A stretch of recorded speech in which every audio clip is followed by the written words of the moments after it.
లంక గ్రామాల ప్రజలు గడిచిన 10 రోజులుగా దిక్కుతోచని స్థితిలోనే ఉన్నారు. ఇల్లంతా నీరు, ఇంటి చుట్టూ నీరు.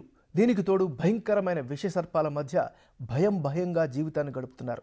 చేతికి అందిన వస్తువు పట్టుకొని బతుకు జీవుడా అంటూ ఇంటిని వదిలి దూరంగా బతుకుతున్నారు. లంక గ్రామాల్లో ఉన్న పరిస్థితిపై బిగ్ టీవీ టీం పరిశీలన జరిపింది. అధికార యంత్రాంగం వారి ఆకలిని తీరుస్తుంది, కానీ వారి కష్టాల కడలి ముంపు నుంచి బయట పడేయలేకపోతోంది. కోనసీమ జిల్లా కనకయ్య లంక నుంచి మరిన్ని వివరాలు మా ప్రతినిధి రాజేష్ అందిస్తారు. లంక గ్రామాల్లో గోదావరి కొనసాగుతూనే ఉంది. గత వారం రోజులుగా 10 రోజులుగా కూడా లంక గ్రామాలన్నీ కూడా ఈ నీటి మునుగులో ఉన్నాయి. ప్రస్తుతం ధవళేశ్వరం వద్ద నీటి మట్టం తగ్గినప్పటికీ కూడా ఇక్కడ వెనక్కి తగ్గే పరిస్థితి లేదు. ఈ గ్రామ ప్రజలందరూ కూడా రోడ్ల మీద నీటిలో నడుస్తున్న పరిస్థితి ఉంది. ఇక్కడ కొంతమంది గ్రామస్తులు మనతో ఉన్నారు. మీరు ఎక్కడి నుంచి వస్తున్నారండి? మాది అయోధ్యలంక సార్. అయోధ్యలంక సంట మండలం అండి. ఎన్ని రోజులు బట్టి వరద ముంపు ఉంది మీకు? ఇవి ఆటకి 8 రోజులు అవుతుంది సార్. 8 రోజులు అవుతుంది. మరి రాకపోకలన్నీ ఎలా జరుగుతున్నాయి? ఈ పడవల మీద సార్, పడవల మీద వెళ్ళడం రావడం అండి. అంటే మా ఎమ్మెల్యే గారు వచ్చారండి ఈరోజు, పితాని సత్యనారాయణ గారు. మొత్తం అన్నీ తిరిగారు. మాకు బ్రిడ్జి కూడా అవుద్ది సార్, అయోధ్యలంక వేస్తానని చెప్పారు సారు. అలాగే మేము ఏమంటే పిల్లకాయలు ఇక్కడ ఉందండి. కొంచెం హైట్ లేపితే సారు 7 అడుగులు లేపితే మాకు బళ్ళు వెళ్ళిపోతాయండి. అదొకటి అడిగాను సార్ని. 25 కేజీలు బియ్యం అండి, కందిపప్పు అండి కేజీ, 21 లీటర్ ఆయిల్ అండి, ఉల్లిపాయలు, బంగాళదుంపలు. అంటే ప్రధానంగా మీ ఇవన్నీ కాదు కానీ సమస్య పరిష్కారం, మీ గ్రామానికి ఉన్న సమస్య పరిష్కారం కావాలంటే ప్రభుత్వం ఏం చేయాలి? మాకు బ్రిడ్జి ఒకటే సార్. బ్రిడ్జి ఎత్తండి మాకు ఇంకా చాలా ఇంక సేఫ్టీ సార్. బ్రిడ్జి అండి మాకు ఏం కాదు. బ్రిడ్జి కూడా ప్రభుత్వంలో సార్ పెట్టారు మా ఎమ్మెల్యే గారు. అంటే పంట నష్టాలు ఎలా ఉన్నాయి? మీరు ఏం పండిస్తారు? కాయగూరలు అండి, మొక్కజొన్నలు, కాయగూరలు మొత్తం అన్నీ పోయి. ఊడుపు చేను మాకు ఉండదులేండి ఇక్కడ. కాయగూరలు, దూడలు, మేత ఇంకా అన్నీ పోయినాయి సార్. మరి పశువులకి గ్రాసం ఎలాగ వస్తుంది? ఇస్తా అన్నారండి. మామూలుగా దానా ఏదో ఇస్తారండి, ఇప్పుడు ఇస్తానని చెప్పారు. అందుకే అదే ఒట్టిగడ్డి ఇంకా అల్లం మీలాంటి వాళ్ళు ఏదో మోపు పనా పట్టుకెళ్ళి ఇంకా చేసుకోవటం అండి, అంతే సార్. అంటే ఇప్పుడు వరద ముంపు తగ్గిన తర్వాత కూడా మీ గ్రామాల్లో పరిస్థితులు నెల దాకా ఇబ్బంది సార్. నెల దాకా అంటే ఇంకా ఇంకేం ఉండవండి, తింటా కూడా ఏమి ఉండదండి. 3000 రూపాయలు ఏదో అడిగామండి మేము. అంటే కొన్ని చోట్ల వేస్తున్నారండి.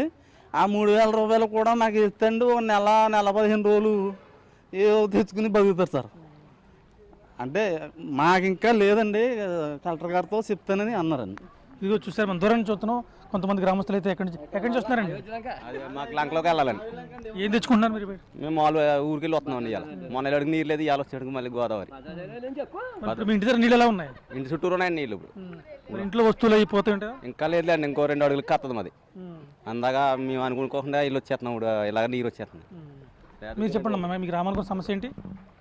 అదే అండి, నీరు వచ్చేస్తుందండి. సంవత్సరం ఇంకా గోదావరి అలా వస్తూనే ఉంటుందండి. ఇబ్బంది అయిపోతుందండి పిల్లలతోటి. పిల్లలు స్కూల్కి వెళ్తా ఉండలేదండి. ఓపెన్ చేసిన వెంటనే గోదావరిలో వచ్చేస్తున్నాయండి వానలో. ప్రతి సంవత్సరం అండి. ఒక 20 రోజులు 15 రోజులు ఏమో స్కూల్ ఆగిపోతున్నాయండి, వెనక్కి వెళ్ళిపోతుంది చదువు అసలు. ఈ గ్రామాల్లో ఉన్న ఇళ్ళని చూసుకుంటే కనుక ఇప్పటికే ఇళ్ళు మొత్తం అన్నీ కూడా నీళ్లు చేరుకున్న పరిస్థితి ఉంది. ప్రస్తుతం మనం ఒక ఇంటిని బిగ్ టీవీ బృందం పరిశీలించబోతుంది. ఇక్కడ ఈ ఇంట్లోకి సంబంధించి మొత్తం అంతా కూడా గ్రౌండ్ ఫ్లోర్లో మొత్తం వాటర్ నిండిపోయి ఉంది. ఇక్కడ ఈ పరిస్థితి గత వారం 10 రోజులు కూడా కొనసాగుతుంది. వీళ్ళందరూ కూడా సురక్షిత ప్రాంతాలకు, లేకపోతే ఎత్తు ప్రాంతాలకు వెళ్ళడం, అక్కడ ఏదో తలదాచుకోవడం, లేకపోతే ఉన్న వస్తువులన్నీ కొంచెం ఖాళీ చేయడం, ముఖ్యంగా ఎలక్ట్రానిక్ వస్తువులు ఏమైనా ఉంటే టీవీ, ఫ్రిడ్జ్ కానీ ఏమైనా ఉంటే కనుక వాటిని దాచుకోవడం, అలాగే ముఖ్యంగా నిత్యావసర వస్తువులు ఏవైతే ఉన్నాయో వాటిని తీసుకుని బయటకు వెళ్ళడం. అంటే వాళ్ళు చెప్తున్నది ఒకటే, ప్రతి ఏటా కూడా ఈ సమస్య కొనసాగుతూనే ఉందని చెప్తున్నారు. అయినప్పటికైతే ముఖ్యంగా చూసుకుంటే వీళ్ళు వెళ్ళాలన్నా కానీ ముందు మొత్తం లంక గ్రామాల్లో మాత్రం ఈ కాజువేలు అయితే ఉన్నాయో వాటిని హైట్ పెంచాలి. సుమారుగా 7 అడుగుల మేర కనుక పెంచితే కనుక రాకపోకలకు ఇబ్బంది ఉండదు. ప్రస్తుతం మనం ఒక ఇంట్లో ఉన్నాం. ఇక్కడ టీవీ కూడా అవన్నీ కూడా తీసేసిన పరిస్థితి ఉంది. ఎలక్ట్రికల్ మొత్తం విద్యుత్ కనెక్షన్ అన్నీ కూడా తొలగించిన పరిస్థితి ఉంది. మనం హాల్లో ఉన్నాం ఒక ఇంటికి సంబంధించి. ఇది లంక గ్రామాల్లోని ప్రధాన గ్రామం. ప్రతి సంవత్సరం కూడా ఇలాగే ఉంటుంది. ఈ హాల్లో మనం ప్రస్తుతం ఈ పరిస్థితి చూస్తున్నాం. అయితే మొత్తం గ్రామం అంతా కూడా నీళ్లున్న కూడా పొలం ఏదో లేకపోతే ఏదో తెలియని పరిస్థితి. ఇక్కడ మనం చూస్తున్నాం, ఇక్కడ కొన్ని పాములు కూడా వస్తున్న పరిస్థితి అయితే ఉంది. ఇక్కడ ఈ ఇంట్లో పాము కూడా ఉంది, పాము లోపలికి వెళ్తుంది. దీంతో కూడా కోనసీమ వాసులు చాలా ఆందోళన వ్యక్తం చేస్తున్నారు. ముంపు తగ్గుతున్నమాట ఒక ఎత్తు అయితే, ముంపు రావడం మాట ఒక ఎత్తు అయితే, ఆ ముంపులో పెద్ద పాములు, జర్రులు కూడా వచ్చి చాలాసార్లు కాటుకు గురై కొంతమంది అయితే ప్రాణాలు కోల్పోయిన పరిస్థితి ఉంది. ప్రస్తుతం ఈ ఇంట్లో మాత్రం అందరూ కూడా ఇల్లు ఖాళీ చేశారు, కొంచెం సురక్షిత ప్రాంతాలకు తరలివెళ్ళిన పరిస్థితి అయితే ఉంది. అయితే ఇది ప్రతి సంవత్సరం వచ్చినప్పటికి ముఖ్యంగా చూసుకుంటే పిల్లల చదువులు పోతున్నాయని చెప్తున్నారు. అలాగే పశువులు కావచ్చు, కోళ్ళు కావచ్చు, ఇవన్నీ కూడా వాటిని సంరక్షించుకోవాల్సిన అవసరం ఉంది. కాకపోతే వాటికి ఏం చేయాలో తెలియక దూర ప్రాంతాలకు తరలిపోవడం, వాటిని తరలించడం అయితే ప్రభుత్వం అని అధికార యంత్రాంగం ఇస్తున్న గ్రాసం అయితే పూర్తిగా సరిపోవట్లేదు. ఖచ్చితంగా వాటి గ్రాసం కూడా పెంచాలి. అయితే ఇప్పుడు వరకు ఉన్నదైతే వరద ముంపు వారం రోజులుగా 10 రోజులుగా సుమారుగా 8 రోజులుగా ఈ గ్రామాల్లో ఇళ్లల్లో నీరు చేరి ఉంది. అయితే ఒకవేళ రేపు పొద్దున తగ్గినా కానీ మరో 10-15 రోజుల పాటు ఈ పరిస్థితి ఇలాగే ఉంటుంది. ఇదంతా కూడా మట్టి మొత్తం గోదావరి నుంచి వచ్చిన బురదంతా కూడా ఎర్రమట్టి అంతా కూడా పూర్తిగా నిండిపోయి ఉంటుంది. దీన్ని క్లీన్ చేసుకోవాలన్నా కూడా చాలా పెద్ద సమస్యగా ఉంది అని చెప్తున్నారు. అలాగే ఇక్కడ కోళ్ళకు సంబంధించి కానీ ఇక్కడ వైద్య సదుపాయానికి సంబంధించి హెల్త్ క్యాంపులు అయితే ఏర్పాటు చేశారు. మొత్తం చూస్తున్నాం మనం ప్రస్తుతం కోనసీమ జిల్లాలో ఒక ఇంటికి సంబంధించి చూస్తున్నాం. ఇప్పుడు ఇంట్లోకి వెళ్ళాం, ఇప్పుడు ఇంటి బయట కూడా చూస్తున్నాం.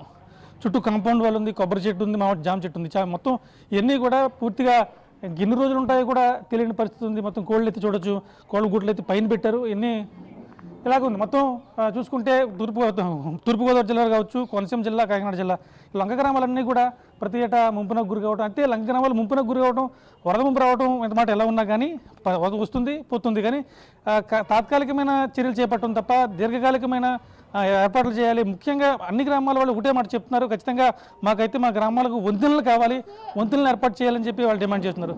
మరోవైపు ఇలా నష్టపోయిన ఇళ్ళకు కూడా కనీసం ప్రభుత్వ తరపున ఎంతో కొంత సాయం రావాలి. అంటే రిపేర్ల నిమిత్తం కావచ్చు, లేకపోతే వేరే ఇతరత్ర పనులకు కావచ్చు, కొంత డబ్బులు ఇస్తే కనుక మాకు ఉపశమనంగా ఉంటుందని చెప్పేసి ముంపు గ్రామాల బాధితులు అయితే రైతాంగం కావచ్చు, ఇళ్ల వాళ్ళు కావచ్చు, లేకపోతే మత్స్యకారులు కావచ్చు, అన్నీ అంటే మొత్తం లంక గ్రామాల్లో జీవనం చేపల వేట వృత్తిగా భావించే వాళ్ళు ఉన్నారు, వ్యవసాయం మీద ఆధారపడిన వాళ్ళు ఉన్నారు, ఇతరత్ర వ్యాపారాల మీద ఆధారపడి. కానీ అందరికీ మాత్రం ముంపు మాత్రం కామన్గా అందరినీ ఇబ్బంది పెడుతుంది. ఈ ముంపు నుంచి కాపాడాలంటే కాస్త అయినా ఉపశమనం కలగాలంటే ఖచ్చితంగా ఫ్లైఓవర్ బ్రిడ్జ్ కానీ, ఓవర్ బ్రిడ్జ్లు కానీ, వంతెనలు కానీ నిర్మించాలని చెప్పి ప్రధానంగా వాళ్ళు డిమాండ్ చేస్తున్న పరిస్థితి కనబడుతుంది. రవిశంకర్తో రాజేష్, బిగ్ టీవీ, కోనసీమ జిల్లా నుంచి.